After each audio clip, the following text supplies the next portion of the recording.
So today my topic of discussion is inverse mapping. What is inverse mapping?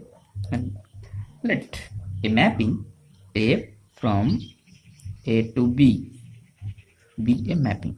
Okay? If there exists a mapping, G from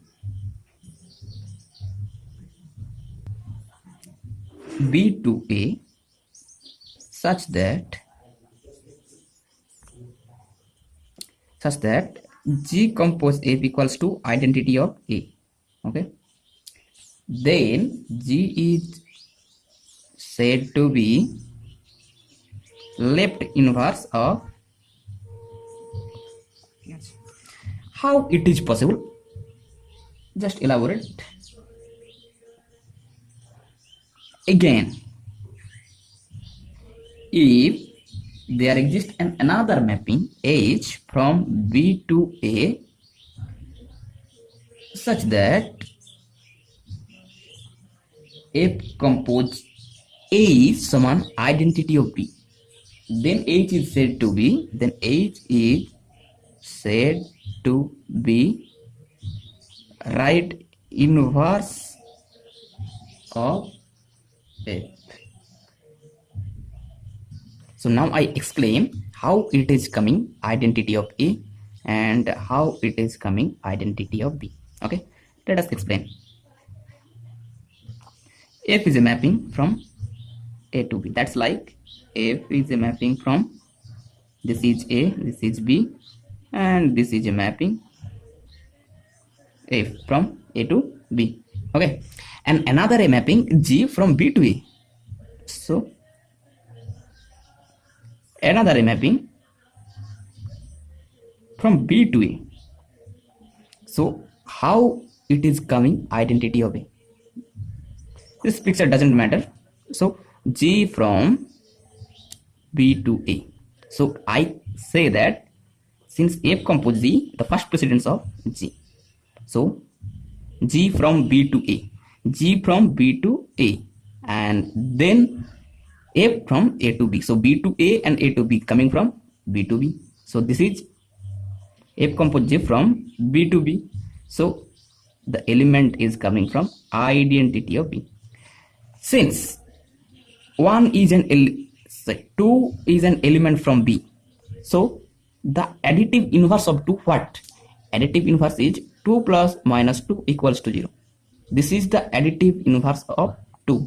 But the multiplicative inverse is 2 into 1 by 2. That's exactly equals to 1. So additive inverse is additive identity 0 and multiplicative identity is 1. So the element additive inverse is minus of, say, this element, and the multiplicative inverse is 1 by this element. This is multiplicative inverse. Okay, so from an element coming from B, so the inverse is also coming from B. So F compose F inverse, that is identity. This is the main thing that we want to tell you.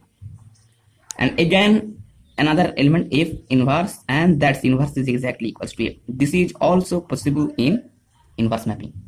Discuss the exact definition. Let F is a mapping from A to B,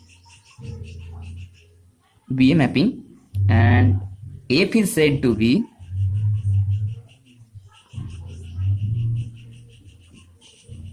invertible if there exists another mapping G from B to A such that G compose F equals to identity of A and F compose G equals to identity of B.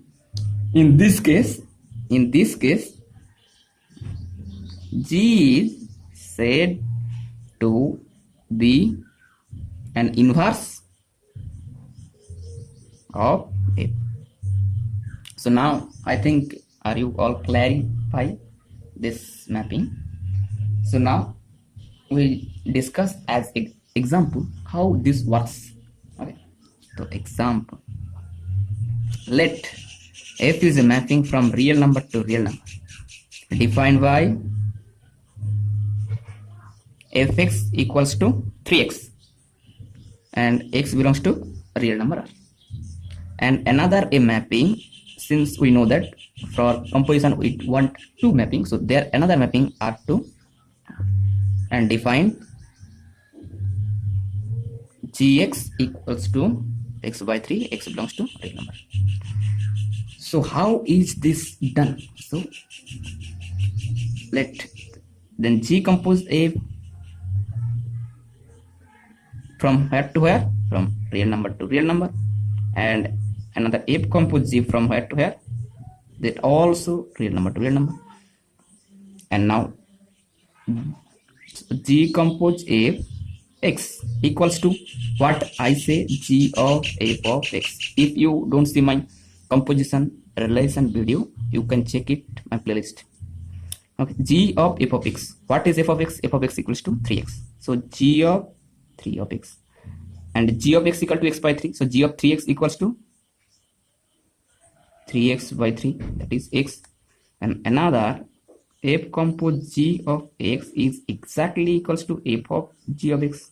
So what is G of x? G of x equals to x by 3, and f of x equals to 3x. So f of x by 3 equals to 3 into x by 3, that is x.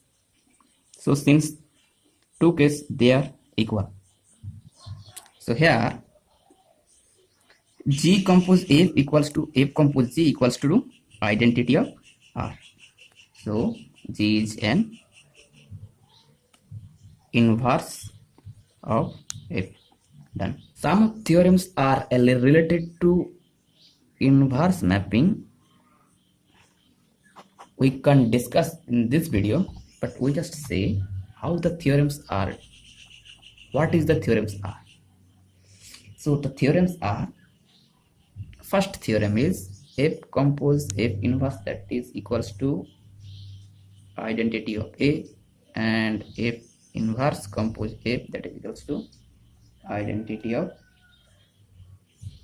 B if the mapping F from A to B, so inverse is from B to A.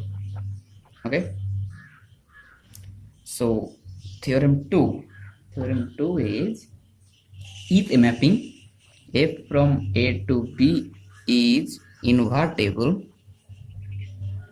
if and only if F is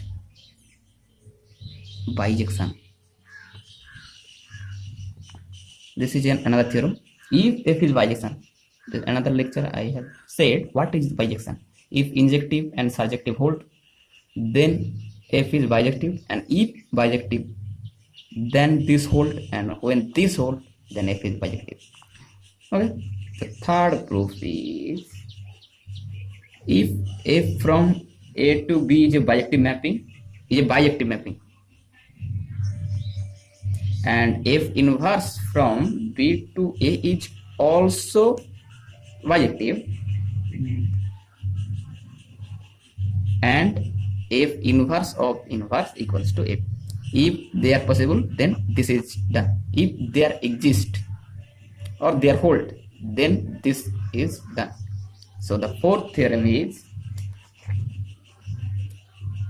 if F is a mapping from A to B and G is another mapping from B to A, B to C, and B the both bijective mapping, both are bijective, and then the mapping G compose F equals to, from where to where that is going, G compose F goes to A to B and G goes to B to C, so A to C. This is invertible, and G compose F whole inverse, that exactly equals to F inverse compose G inverse. This is also possible. For solution of some question, you have to know all these theorems.